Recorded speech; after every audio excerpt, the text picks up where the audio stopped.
सन 1950 अहमदाबाद, गुजरात। दीक्षा ग्रहण के पश्चात नारायण स्वरूप दास जी गुरु शास्त्री जी महाराज के आदेश से विविध सेवा कार्य में जुड़ गए।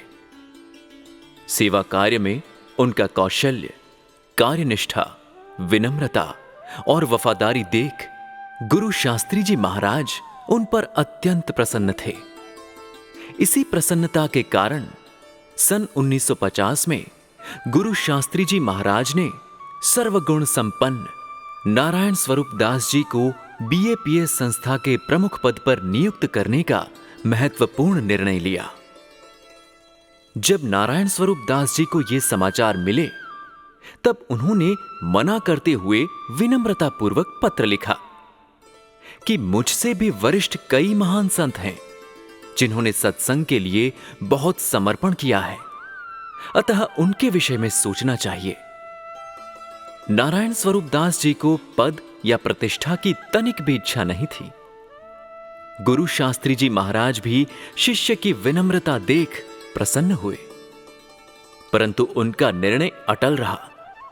उनके मन में स्पष्ट था कि नारायण स्वरूप दास जी ही इस पद के लिए योग्य हैं। अंततः गुरु के आग्रह से नारायण स्वरूप दास जी प्रमुख पद स्वीकारने के लिए तैयार हुए। वह दिनांक 21 मई 1950 का मंगल दिन था। अहमदाबाद स्थित आमलीवाड़ी पोड़ में गुरु शास्त्री जी महाराज के साथ गुरु योगी जी महाराज भी उपस्थित थे। उस वक्त सिर्फ 28 साल की उम्र के नारायण स्वरूप दास जी को समग्र बीएपीएस संस्था के प्रमुख पद पर नियुक्त करते हुए शास्त्री जी महाराज ने अपना उत्तरीय वस्त्र उनको ओढ़ाया और कहा कि आज से यह सत्संग तुम्हें सौंप रहा हूं।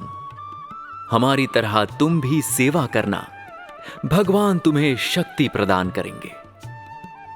तत्पश्चात शास्त्री जी महाराज ने योगी जी महाराज से कहा कि आप इनके सिर पर हाथ रखो, आपके जैसे गुण वे भी प्राप्त करें। योगी जी महाराज ने भी प्रेम पूर्वक उन्हें आशीर्वाद दिए। उस समय गुरु के समक्ष विनम्र भाव से नारायण स्वरूप दास जी ने प्रतिज्ञा करते हुए कहा था कि आज मैं आप गुरुश्री और इस सभा के सामने प्रतिज्ञा करता हूं कि मैं मेरा कर्तव्य यथार्थता से निभाकर इस संस्था को मेरे शरीर की परवाह किए बिना पूर्ण रूप से वफादार रहूंगा। नारायण स्वरूप दास जी की नम्रतापूर्ण वाणी सुनकर श्रोताजन भावमग्न हो गए। सभा पूर्ण होने के बाद जब सब हरिभक्तों ने विदा ली, तब नारायण स्वरूप दास जी ने देखा कि हरिभक्तों के झूठे भोजन पात्र एवं रसोई के बर्तनों का ढेर वहां पर पड़ा था, जिसे धोने वाला कोई नहीं था।